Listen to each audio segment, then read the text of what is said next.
જય શ્રી કૃષ્ણ મિત્રો, મારી ચેનલમાં આપ સૌ મિત્રોનું હાર્દિક સ્વાગત છે. મિત્રો, આજની વિડીયોમાં આપણે પુરુષોત્તમ માસનું મહાત્મ્યનું અધ્યાય 17 સાંભળશું. અધ્યાય 16માં આપ સૌએ સાંભળ્યું કે સુદેવના પુત્ર વિશે દેવલ ઋષિએ ભવિષ્યવાણી કરી કે તારો પુત્રને જળની ઘાત છે, તેથી તે 12મા વર્ષે જળમાં મૃત્યુ પામશે. દેવલ ઋષિની વાત સાંભળીને સુદેવ તો ધરતી પર ઢળી પડ્યો અને વિલાપ કરવા લાગ્યો. ત્યારે તેની પત્નીએ ગૌતમીએ તેને આશ્વાસન આપતા સમજાવ્યું કે ઈશ્વરની આરાધના કરો, સૌ સારાવાના થશે. હવે આગળની કથા આપણે અધ્યાય 17માં સાંભળશું. તેનું નામ છે સુખદેવ ડૂબી મર્યો. ચાલો સાંભળીએ. વાલ્મીકી બોલ્યા, હે દઢધન્વા, ગૌતમીના વચનોથી સુદેવે પ્રભુ ભક્તિમાં ચિત્ત પરોવ્યું. એકવાર તે સમિધ અને પુષ્પો લેવા વનમાં ગયો. તે સમયે તેનો પુત્ર સુખદેવ તેના મિત્રો સાથે રમવા ગયો. સૌ મિત્રો અને સુખદેવ ફરતા ફરતા એક વાવ પાસે આવ્યા. હવે રમતા રમતા સુખદેવને તરસ લાગી હતી. તેથી સુખદેવ પાણી પીવા વાવમાં ઉતર્યો.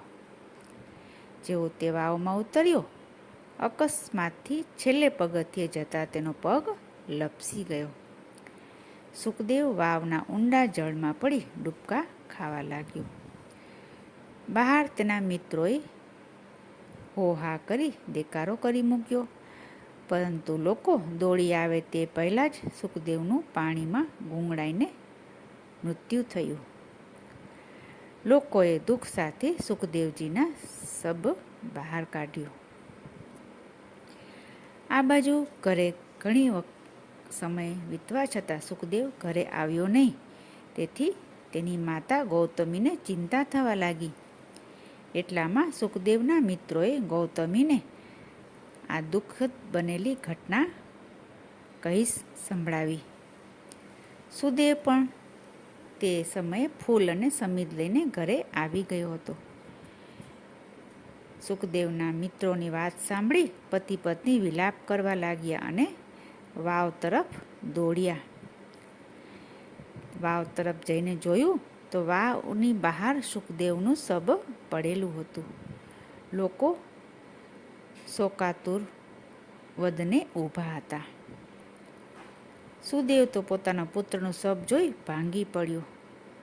તે ગળગળા સાદે બોલ્યો, હે પ્રભુ, હે ગોવિંદ, હે માધવ, મેં એવા તે કયા પાપ કર્યા હશે કે મારા એકના એક પુત્રને તે છીનવી લીધો?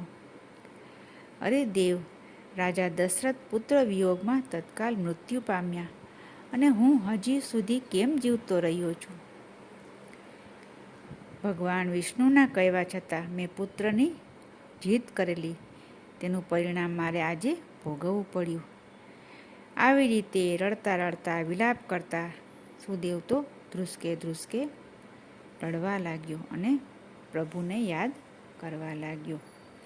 હવે પછી આગળની કથા આપણે અધ્યાય 18માં બીજી વિડીયોમાં સાંભળશું. આપે જો હજી સુધી ચેનલને સબસ્ક્રાઈબ ન કરી હોય તો કરી લેશો, જેથી આપને કથા મહાત્મ્ય તુરંત સાંભળવા મળતા રહે. અને હા, બેલ આઇકન પર પ્રેસ કરવાનું ભૂલશો નહીં. વિડીયોને શેર કરશો અને લાઈક કરશો. ફરી મળીશું બીજી વિડીયોમાં. ત્યાં સુધી જય શ્રી કૃષ્ણ, જય પુરુષોત્તમ ભગવાન.